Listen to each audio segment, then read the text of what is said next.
we had said that the Amsha Panchakam, that is 5 aspects of any object of experience, Asti, Bhati, Priyam, Rupam, and Nama. This was what we had talked about. So here is an expansion on that.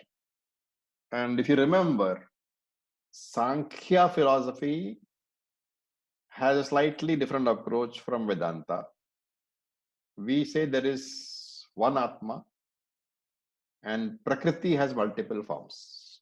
Anatma has multiple forms. But Sankhya talks about a separate Atma in every Jiva. So they call that Purusha.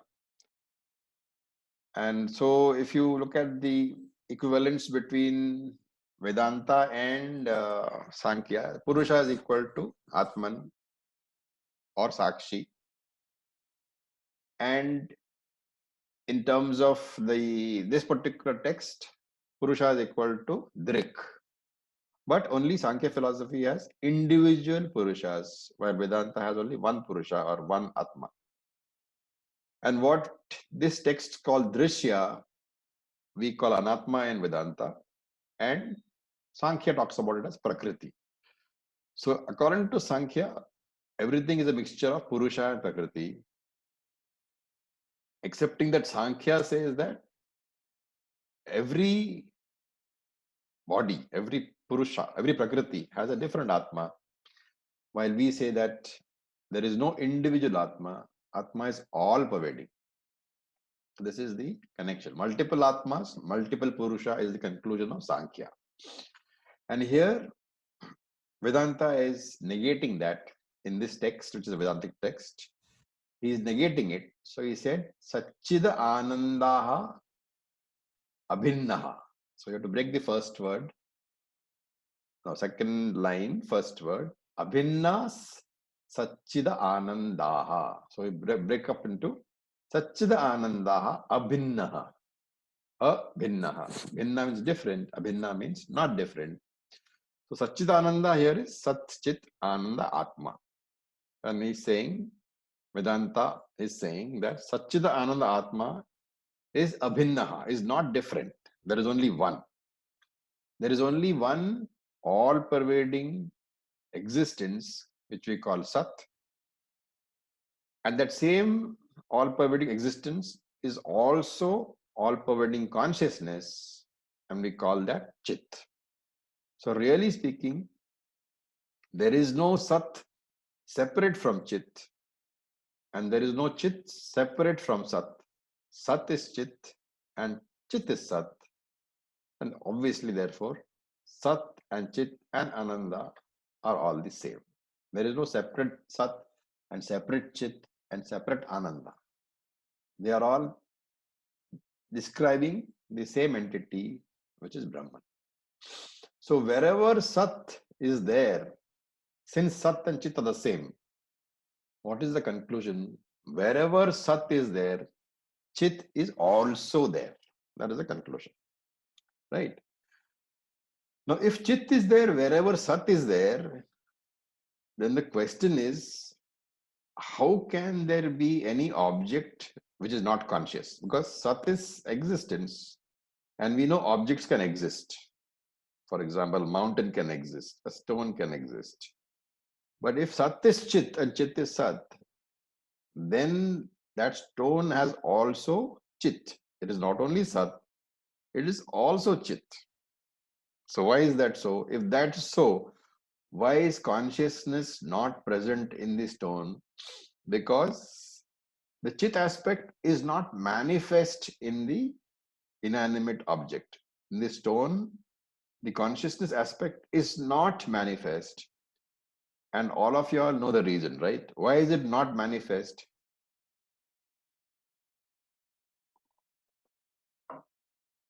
Why is Chit not manifest in a stone? There is no Stula Shariram. Yeah. Sukshma Sharira. There is no Sukshma Sharira. There is no Sukshma Sharira, right? And for manifestation of Chit, consciousness, we said long ago in Tattvabodha that consciousness can be reflected only in Sukshma Shariram. And for Sat, Sat reflects existence straight away. Any Sthula Shariram straight away reflects existence. That is why we know it exists. But even though consciousness is not absent in Sthula Shariram, unless it has Sukshma Shariram, that consciousness cannot be manifest. And we give a simple example. Supposing you take an iron piece and put it in the fire, and on one part of your gas stove, you put an iron piece, and the other part of your gas stove, you put water in a pot on the fire. The same fire heats up both of them. What is the difference? What is the difference that you can see in the iron piece and in the water? The light of Water the heats up quickly. Water heats up quickly. Okay. red So there is color a of the change iron piece is not there in the water. Sorry, Vaishnavi, can you say that again? Yeah, the red color of the iron piece is not there in the water. Yes, very good. So the iron shows the red color, which is what? The light of the fire, right? So in the iron piece, that iron piece is capable of manifesting both heat and light. And therefore, iron is anyway hot. If you touch it, your hand will burn. So iron is anyway hot, but it is capable of showing the red color, which is the light also of the fire. So that iron, because of its nature, it is able to reflect or manifest both light and heat, while the water, because of its nature, even though it is boiling, only heat is manifest. Similarly, Sthula Shariram is able to manifest only Sat, while Sukshma Shariram is able to manifest both Sat and Chit. That is why he says Satchidananda Abhinna. It is not different at all. So if Atma is only one and is not different, then is there something which is different? So he says, the next one, Rupa Namini Vidyete. The second part of the second line of that particular sloka. Vidyete Rupa Namini.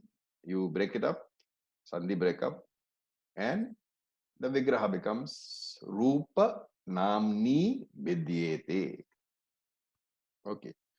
So you can actually say Roop Nama Rupe. Okay. Why you have called it Rupa Namini? Simply because to ensure that the meter is consistent, they have given it a slightly different name, Rupa Namini instead of Nama Rupe. Vidyate means changes, is different. So Rupa Namini Vidyate. So here he is saying Satchidananda Atma Abhinnaha. It is one, but the Nama and Rupa, the name and form, Vidyate, they are different. Where are they different? In the entire creation.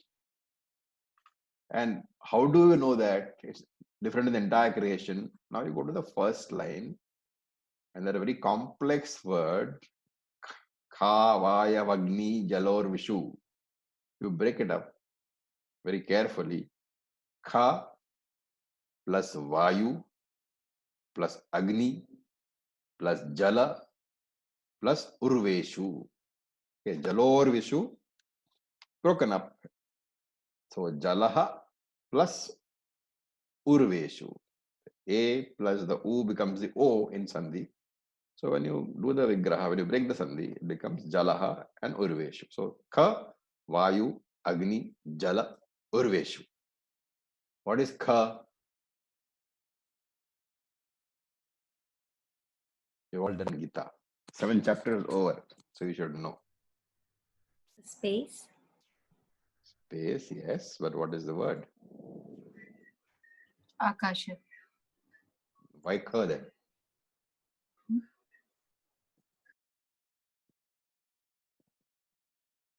7th chapter, do they talk about Akasha?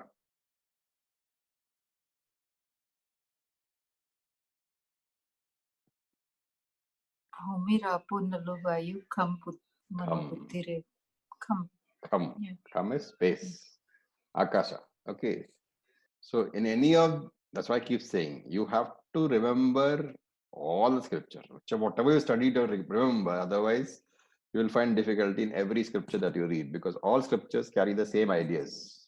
Okay, so Kham is space, Vayu obviously is the air, Agni is fire, Jala is water, Urveshu is another name for Prithvi, which is the earth. And therefore, what does this complex word mean? Kavayu, Agni, Jala, Urveshu. What does it represent? Panchabhuta. Panchabhutani. Panchabhutani represents what? The entire creation. We just did the meditation, right? Panchabhutani is entire creation. So in this creation, it is not only sentient creation, but also insentient creation. You cannot take Panchabhutani to mean only inanimate matter, which is that mistake you can make, right? And therefore he clarifies with the next part of that very, very complex word. So if you break it after Vishu, so Kha, Vayu, Agni, Jala, Urveshu. You break it up again. What do you get? You get Deva, then you get Tiryang, then you get Nara, then you get Adi Shu.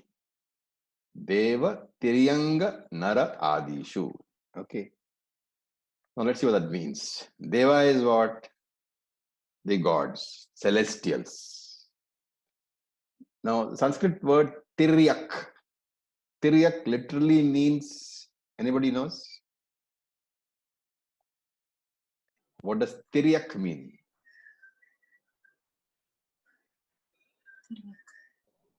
Tiryak means Bending. Close, but not. It means horizontal, sideways. Sideways, yes. Sideways bending. Not bending. It means sideways. Side. So Tiryak is normally, or Tiryanga, Tiryak Angaha, bodies which grow sideways. What are they?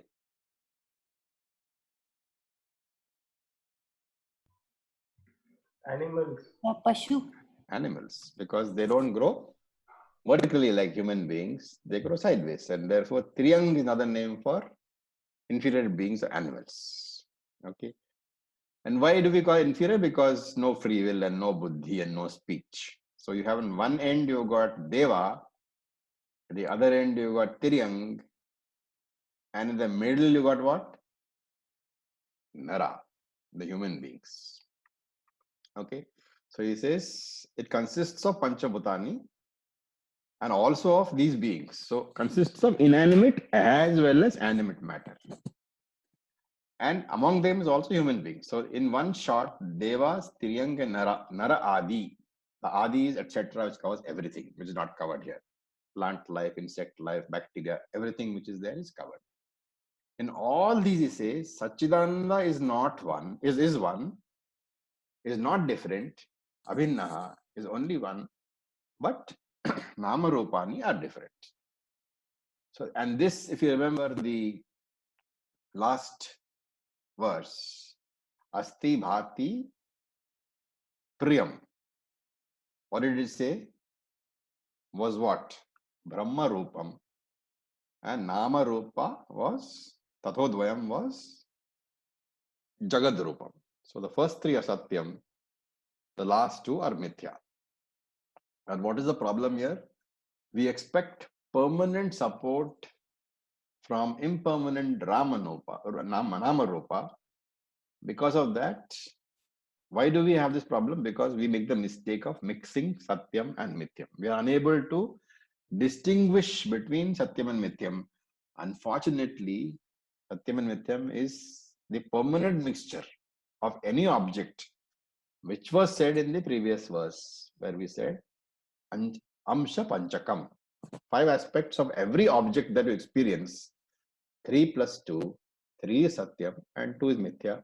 So every single object that I experience in this world, I have to understand that there is a mixture of Satyam and Mithya. But I mix the two. I don't mentally separate the two. And therefore, there's a disturbance of mind. I do not get from them what I expect. Okay, so that is that verse. Now let us look at the next verse. We will just chant. Verse number 22.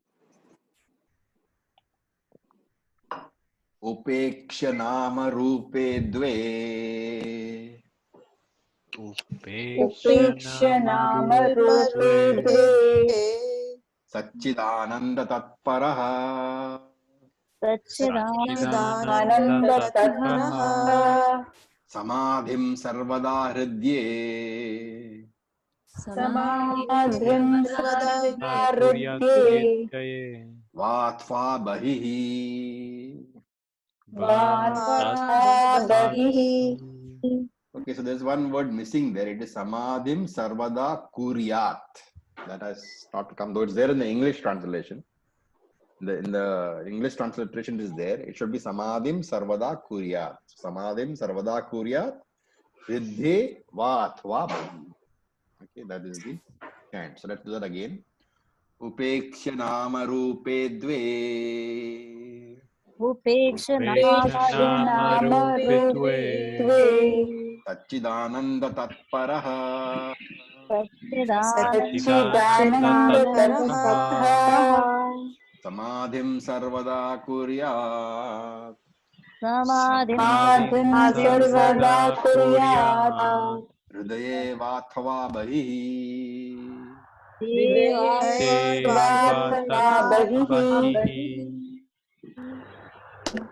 Okay, so I'll just mute you again.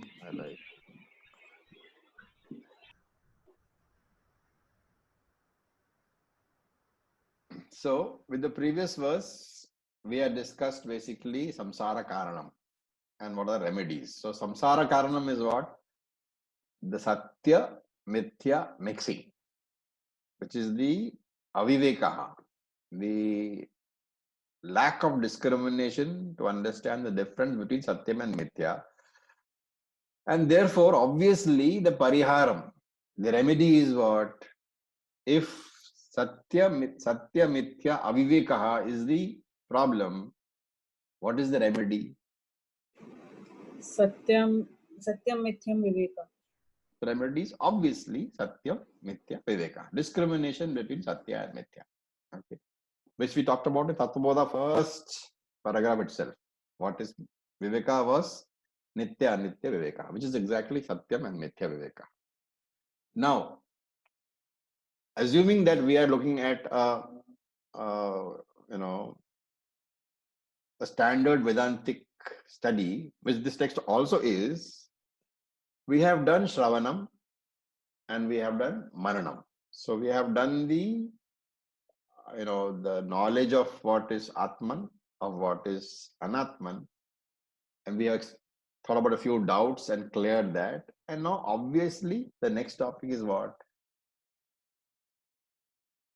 Nididhyasana. Nididhyasana. So from this verse, for the next 9 or 10 verses, we're talking about Nididhyasana, the assimilation of this knowledge, which is what? Assimilation of Vedantic knowledge is done by dwelling on that teaching, by recalling that teaching as often as possible for the purpose of internalizing what has been taught. So you can replace the word Atman and Brahman by Aham. Whenever Shastra says Atman is such and such, you have to replace that in Nididhyasanam by saying I am such and such, Aham such and such. So if Shastra says Atman Nityaha, your Nididhyasanam consists in Aham Nityaha. So repeated Shravanam is Nididhyasanam with one modification. In that Shravanam, Atman and Brahman are replaced by Aham. And in any Shravanam practice, any Shravanam, if you replace Brahman or Atma with Aham, that Shravanam assumes the nature of a very powerful Nidhi Dhyasana. That is the first way of Nidhi Dhyasanam, repeated Shravanam, but with mentally replacing all Brahman and Atman with Aham. So repeated Shravanam. But with this modification, that becomes Nididhyasanam. The second way of Nididhyasanam is sharing with others, with your friends, with your colleagues, providing they're interested. Because whenever you share, you have to defend what you are saying. And therefore it is Nididhyasanam because you're recalling the teaching. Similarly, another method is teaching itself. The moment you teach, you recall.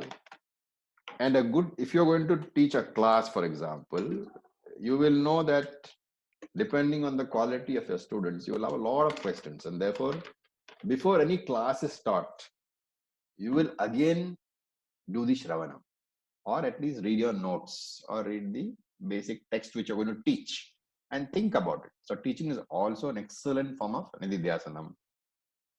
Another way is writing about putting everything into a summary form of what you have learned, or if you're going to write an article about it. All these four aspects, Shravanam, sharing, teaching, and writing, they're all Nididhyasanam. But remember, to become Nididhyasanam, in any of these forms, the basic criteria is Atma Brahman replacement by Aham. And in terms of this particular text, Aham is the seer number 3, the Sakshi. Okay. So now the author discusses a form of Nididhyasanam which is called Samadhi Abhyasa. What is Samadhi Abhyasa? Samadhi Abhyasa is devoting exclusive time for Nididhyasana, withdrawing from all activities and dropping all other roles during this Nididhyasanam time. And during the Nididhyasanam time, I invoke Atma Swarupam. And this is talked about very extensively in chapter number 6 of Bhagavad Gita. Now the point is, this exclusive time devotion, which is called Samadhi Abhyasa, is it compulsory? For any Nididhyasanam, for a seeker, is this exclusive time of Samadhi or the practice of Samadhi exclusively compulsory? For that, you have to look at yourself. Has the Mananam and the Shravanam been able to emotionally transform me or transform my emotional personality? How transform so that the ups and downs of my life do not disturb me? Because I may be I may be Krishna himself, but then for this body, prarabdha is there. And prarabdha will be positive and prarabdha will be negative. And therefore, there will always be favorable circumstances and unfavorable circumstances for any seeker, however advanced he is, however big a bhakti is, there will always be these ups and downs. And the emotional transformation means that are these ups and downs incapable of disturbing me in the normal course? If they are not capable of disturbing me, I don't need the Samadhi Abhyasa. But if they are capable of disturbing me, then yes, I need Samadhi Abhyasa. Okay, so that's the first method. Samadhi Abhyasa, exclusive time for Nididhyasanam, withdrawing from all activities and dropping all roles. Now, if you look at the, various types of confusion which occurs, we can think of it as confusion which is objective, which is related to the objects, and confusion which is related to the subjects, right? So subject means me, object means anything but me, which is the Srishti, which is the whole world. whole universe. So if there is avivekaha at the subjective level, then it is because I have mixed up Atma and Anatma at the level of the individual, at the level of the jiva. So that is subjective mixing up. Then there is an objective mixing up where I have mixed up these two concepts only, but not at Vyashti level, at Samashti level. So subjective mixing up is the Atma, Anatma, Aviveka at Vyashti level. And Atma, Anatma, Aviveka at the Samashti level is objective, but given a different name to distinguish, and that is called the Brahman Prapancha Aviveka. Atma, from the individual's point of view, the same entity becomes Brahman from the Samashti point of view. Anatma, from the individual point of view, becomes Prapancha, the universe, from the Samashti point of view. So you have Atma, Anatma, Aviveka at Jiva level and Brahma, Prapancha, Aviveka at the Samashti level, at the Ishvara level. So Krishna uses two different words, Nitya Triptaha at subjective level, and the person who is Nitya Triptaha at the subjective level will be Nira Ashrayaha at the objective level. Okay, so in these few verses, the author will be talking about Nidhi Dhyasana. And as I said, it can be in any of the forms, 4 forms that we discussed earlier. What is the difference between Nidhi Dhyasana and Shravanam? The word Atman Brahman has to be substituted by Aham. Okay. That means if I am saying, that means I am saying Tat Tvam Asi. I am that. Or you are that. Not Tat Tvam Bhavishyasi. Not that you will become that. That is why we say I attain moksha. But it actually means I understand that I was always free. Remember, there is no corridor which connects bandhan, bondage, and moksha, freedom. If you are, really bound, then there is no question of ever being free. Because being bound means being finite, really being finite. If you really are finite, where is the question of ever becoming infinite? Because that which is finite will continue to be finite. Any number of finites added to a finite will never make it infinite. And therefore, I am not doing the sadhana for getting freedom, but I am doing the sadhana for claiming that I was, I am, and I will always be free. Okay. With this, we'll stop here today. I know I sent you a small little diagram about 6-fold samadhi, and that we'll discuss in the next class. So any questions? Otherwise, we'll stop for today. Sir, Yeah. Om Sir. Sir, in the 21st of first verse, Yeah. in one of the time you mentioned that we are Ra, like human body or human self is Ra. And I wanted to understand where I can find to read or which scripture to find to read about this further, because I've never heard it. Sorry, I didn't get you. Nara, not Ra, Nara. Oh, okay. Nara. Nara simply means human. Yes. Yeah, I thought you mentioned Ra, so I got confused. No, Nara. Om Acharya. Om. This one, can you please explain like why iron shows up the fire color and light? Why water doesn't show the light? Swabhava. That is the way it is built. So, so what does it mean? It means that both are present, but in some objects are capable of reflecting both Sat and Chit, and some objects are capable of reflecting only Sat. So water is capable of reflecting only heat, manifesting on water will never glow red. Right. but it will be hot. Instead of glowing red, another physical change takes place in water. What is that? Boil. Like, Gets converted into steam. so, yeah. From manifest, it goes into unmanifest. That is the nature of water. Right. But iron will turn red, ultimately melt. It will become liquid. But it doesn't get unmanifested. It's It still. doesn't get unmanifested. Okay. So the stones are don't have the chitta. They don't have sukshma sarira. So No. You're wrong. Stones have sat plus chit. But they don't have a sukshma shariram. So chit cannot be seen. It cannot be experienced. okay. That's one primary mistake, to think that an object does not have chit. Because every object we say is Brahman, Sarvam Brahman. Right. And Brahman is Sat, Chit and Ananda.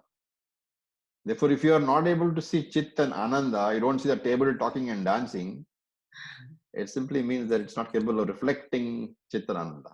It doesn't mean Chit and Ananda is not there. Okay. Sukshma Shariram is not there. As simple as that. Whatever has got a Sukshma Shariram, we call it Jiva. Whatever does not have Sukshma Shariram, we call it simply the infrastructure.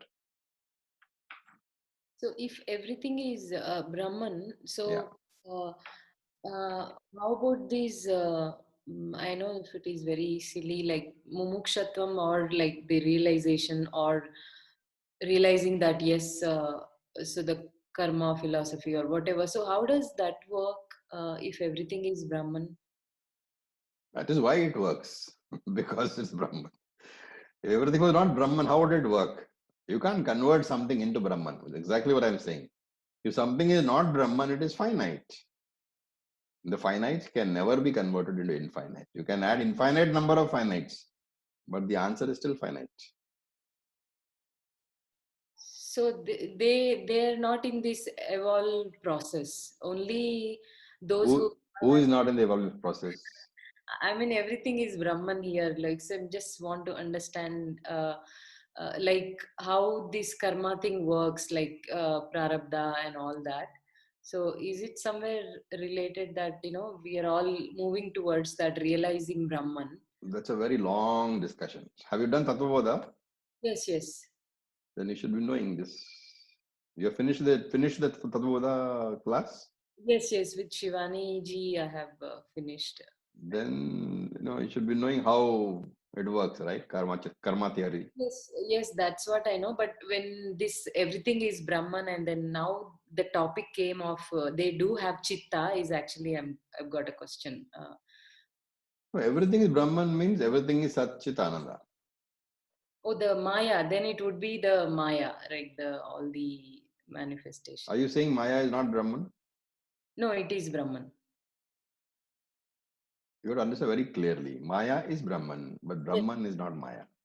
Yes, that's right. Okay, Okay. thank you. All right. So any other questions? Yeah. Not a question, just a revision. So for Nididhyasanam, one is you teaching or writing about it or discussing with friend. The first one you mentioned, I'm tending to forget. Can you just repeat that if possible? Otherwise, I'll go for the recording. First one mentioned means in the 4 pieces. Yes. Okay. Anybody can recall what you mentioned? So the first one is where we replace the Atma and Brahman with Aham. First one is Shravanam. Simple as that. Yeah, the repeated Shravanam Ravidra Shravanam. is replaced with Atma Aham. is replaced with Aham. But the same condition is necessary for sharing, for teaching, and for writing.